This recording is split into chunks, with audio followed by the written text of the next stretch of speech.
SMM Start kursining ikkinchi darsi. Xush kelibsiz. Birinchi darsimizda biz SMM nima ekanligini bilib oldik. Demak, bugun biz ijtimoiy tarmoqlar nima va u qanday foyda keltirishini bilib olamiz.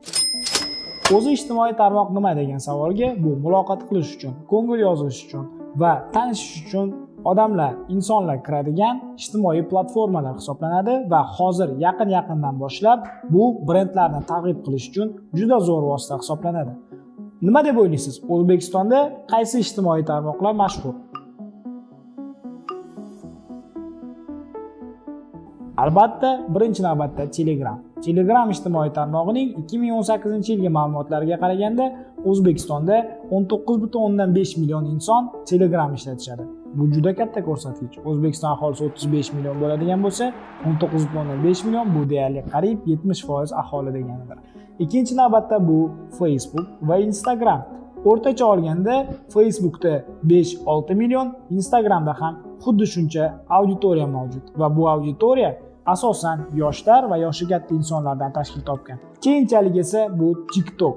Nima deb o'ylaysiz? TikTokda qancha aholi bor? O'zbekistonda 0.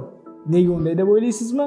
Barchamiz TikTokni VPN orqali ishlatamiz va bu VPN chet davlatlar uchun bizni user sifatida, ya'ni foydalanuvchi sifatida qo'shadi. Lekin norasmiy ma'lumotlarga qaraganda O'zbekistonda 1 milliondan ziyod TikTok foydalanuvchilari mavjud. Keling, ijtimoiy tarmoqlar haqida batafsil bilib olsak. Birinchi navbatda Instagramdan boshlaymiz. Instagram dunyo bo'yicha eng ommabop savdo platformalaridan biri hisoblanadi. Xususan O'zbekistonda ham. Instagram o'zi 2010-yilda tashkil topgan bo'lib, hozirgi kunda 800 milliondan 1 milliardgacha obunachilarga ega hisoblanadi.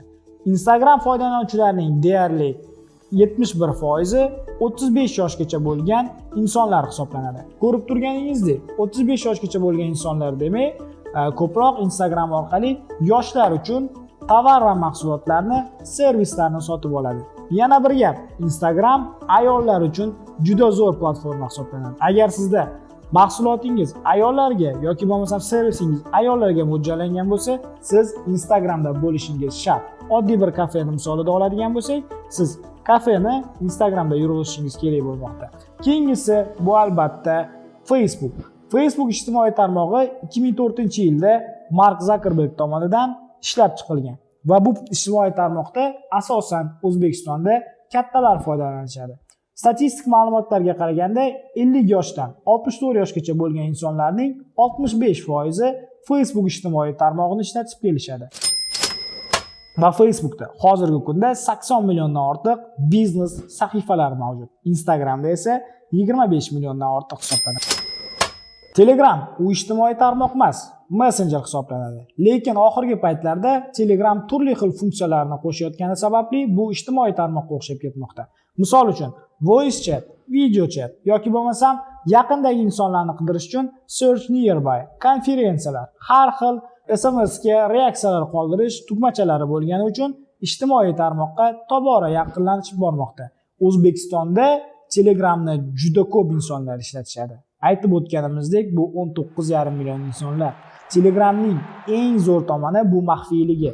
Ya'ni Telegram barcha ma'lumotlaringizni maxfiy saqlaydi va reklama beruvchi boshqalarga sizning ma'lumotingiz ulashilmaydi.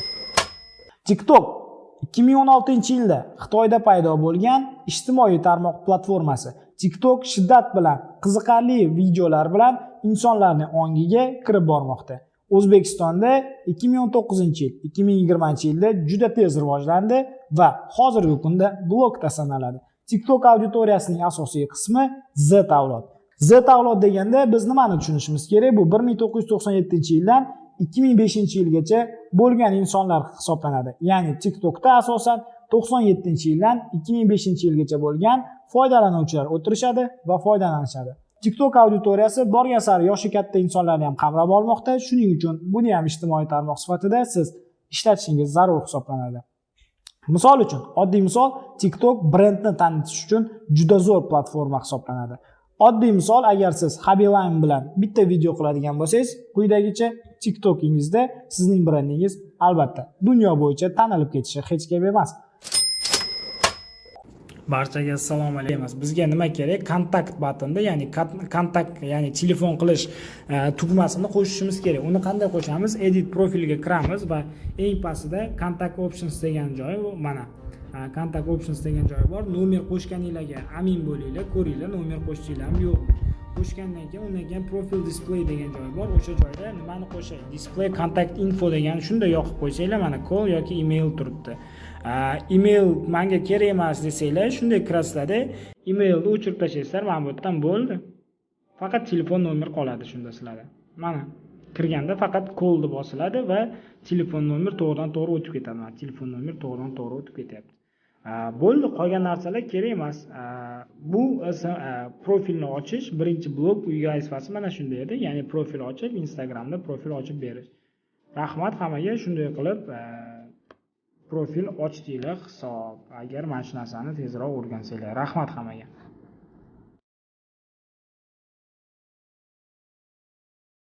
Facebookda qanaqa akkaunt ochishni ko'rib chiqamiz.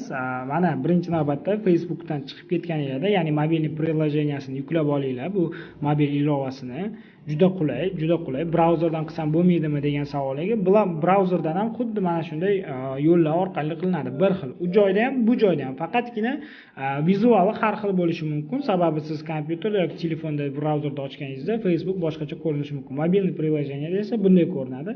Men o'zim akkauntimdan chiqib ketdim va shuning uchun shunday turibdi va pastda mana har doim create new account degan joyi bo'ladi. New Facebook account degan joyi bo'ladi. O'shani bitta bosasizlar va bu Facebookka qo'shilmoqchimisan degan next da qo'shilmoqchimiz. Mayli. Bironta ismimizni beramiz. Mana what is your name? Timur Abduraimov ketdi. Bu esingizda tursin, Facebookda biznes akkaunt bor va o'zingizlarning akkauntinglar bor. Iloji boricha biznes akkaunt ochishga harakat qilinglar. Biznes akkaunt kerak bo'ladi. Hozir bu o'zingizlarning profillarini ochishni o'rgatyapman, undan keyin biznes akkaunt ochishni o'rgataman. Mana telefon raqam, qaysi telefon raqam? 9989 9882 1799. Mana endi bu hozir sizlarga pasport tanlashinglar kerak. Academy New 1177 mana qilasizlar. Keyin add email, ya'ni emailinglarni qo'shsanglar sizlarga kerak bo'ladi bu narsa. Hozir menga kerak emas, shuning uchun skip qilib o'tib ketaman. Uje mana ochdik, uje nima qilamiz deyapti. Sign up without uploading my contacts. Kontaktlarimni qo'shmasdan turib sign up qil deb yozmoqchiman. Men tepadagini sizlar bossanglar ham bo'ladi. Bemalol, behid.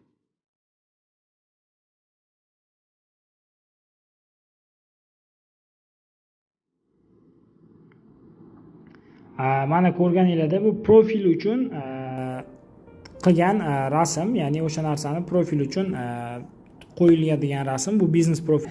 O'zingizlarni yana bir marta eslatib o'taman, bu sizlarning o'zingizlarning profilinglar, bu o'zingizlarning profilinglar, ya'ni ochgan Facebookdagi biznes sahifa esa bizneslar bilan biz ijtimoiy tarmoqlar haqida batafsil ma'lumotlarni bilib oldik. Demak, qisqacha takrorlaymiz. O'zbekistonda eng faol ijtimoiy tarmoqlar bular: Instagram, Facebook, TikTok va Telegram messenjeri hisoblanadi. Qo'shimchasiga biz Instagramda, Facebookda qanday qilib biznes sahifa ochishni ham ko'rib chiqdik. Yanada ko'proq insonlarga foydasi tegishi uchun like va podpiska tugmasini bosishni unutmang. SMMga oid lug'atimizni esa Telegram guruhimizdan yuklab olishingiz mumkin. Guruhga qo'shilish uchun havola orqali o'tishingiz mumkin. Yanagi videolarda ko'rishguncha